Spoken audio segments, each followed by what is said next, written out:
মোমো মোমো হ্যাঁ, পালং শাক দিয়ে মোমো বানালাম। হ্যাঁ, তোমরা ঠিকই শুনেছো, পালং শাকের মোমো হয় নাকি? হয় হয়, পালং শাকেরও মোমো হয়। তো পালং শাকটাকে সিদ্ধ করে নিয়ে একটু আদা কুচি লঙ্কা কুচি ভালো করে পেস্ট করে নিয়ে ময়দার সঙ্গে সেই পালং শাকের মিশ্রণটাকে আমি মেখে নিয়েছি। দেখো কি সুন্দর আমার মাখা হয়ে গেল।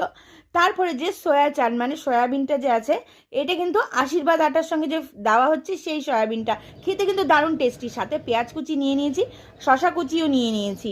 এইবার যে আমি সয়াবিনটাকে পেস্ট করেছি, আর তারপরে ওর মধ্যে শশা কুচি পেঁয়াজ কুচি দিয়েছি, নুন, গোলমরিচের গুঁড়ো, একটু লঙ্কা গুঁড়ো, বিট লবণ আর একটু লেবুর রস দিয়ে ভালো করে মাখিয়ে নিয়ে, সব দিয়ে ভালো করে মেখে নিয়ে কড়াইতে কিন্তু হালকা একটু ফ্রাই করে নিয়েছি।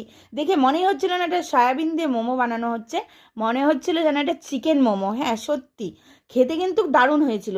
আর এই দেখো, এই মোমোর যে গোলাটা আমি বানিয়ে রেখেছিলাম, আমি গ্লাস দিয়ে গোল গোল করে কেটে নিয়েছি। তাহলে একসাথে অনেকগুলো মোমো হয়ে যায়, একটা একটা করে বেলতে সময় লাগে তো। তারপর যখন মোমোগুলো বানানো হয়ে গেল, আমি স্টিমে বসিয়ে দিয়েছি। আর সাথে ছিল ধনেপাতার চাটনি বানিয়েছিলাম। ও শীতকালে যেন বিকেলটা জমে গেল। তোমরা বানাও, খাও এবং সাবস্ক্রাইব করো। Tata, bye bye.